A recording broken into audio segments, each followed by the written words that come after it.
Hey guys, what's going on? So today I'm going to be showing you how to make a lot of money in the Elder Scrolls Online by doing your daily crafting rates.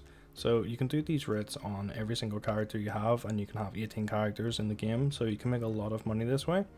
So if you don't know what your daily crafting rates are, basically they're just little tiny mini quests you can do every day, and you can just hand those in by crafting some swords or whatever item it asks you to, and then you'll get little prize chests that will have some nice expensive loot in it. So I'm just going to go over how much you can actually make with daily rates before we get into the video and how to do them and stuff, so you guys can see how profitable it is. So for doing every single crafting rate on your character at level 50 in each one of the crafting skill lines, you'll get 4,600 gold coins per character, and you'll likely get at least one gold material, if not more, per character. So we're going to go for kind of a low ball here and just say we're going to get one gold map per character and the base coins that we're guaranteed. So you'll get about 12,600 coins per character, right? And you also have a chance of getting crafting rates, which can be worth 100k, 200k. They can stack up pretty high. They're worth about 500 coins per writ, if I'm right.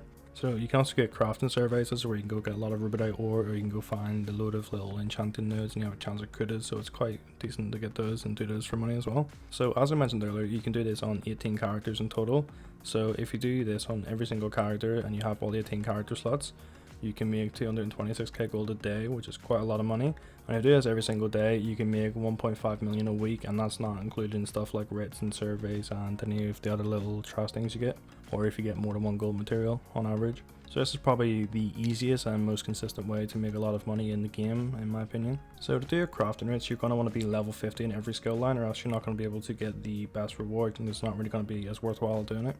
So you want to be 50 in every single crafting line here. I have a video, I'll link in the description if you guys want to click on it, and it'll show you the best ways you can level up all these little crafting skill lines. Yeah, but once you have all your crafting skill lines done, what you want to do is just come to any notice board in any town. I'm going to do it in Vivexity because this is, in my opinion, the best place to do your rates. So you just go and you accept all these little quests, and then you'll see in the top right hand corner, whenever I've accepted them all, that it just sort of tells you what to do. So you see it says make 3 platinum rings, and you can just sort of flick through and you can see what all the different quests ask you to do. So all you have to do is just craft all of these things, and then you can hand them in for some loot. So as I said, I'm in Vivexity in Vardenville, so this is where it is on the map if you guys want to use the same spot as me.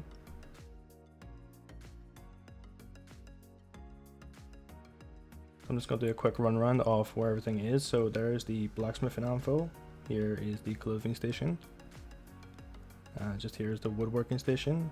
And you run through this little gap right here, and you'll see in front of us, this is where you can cook your food for your provisioning. Here is the enhancing table, here is the jewelry crafting table, and here is the alchemy table. And if you just go a little tiny bit up from here, you'll see there is a bank. So something I recommend with the bank, and just if you're going to do the rates daily, is to pre-make a lot of your items, so you can make a lot of every poison and a lot of every potion and a lot of, you know, every ring, a lot of every necklace and stuff. Just keep those in your bank, and then just whatever it asks you for on the day, you just go into your little bank and take it out. So to actually do the rest, you just want to go over to your anvil or your table or whatever, just go over and whatever it tells you to make, so just hover over it and say, for example, it's an axe.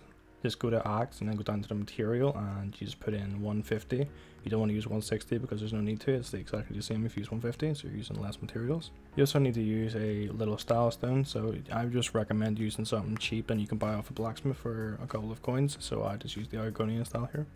And then you just repeat this at every single table, so you won't have to change the materials or what level of materials you're using or what trait you're using. You just go to each table and you just sort of select what thing to use. So that's quite nice after you've done your first one. So with alchemy, it can be a little bit tricky to know how to create the potions. You can either just click on them all until you find the right combination, or you can just simply Google what the combination is or ask in a guild for the combination.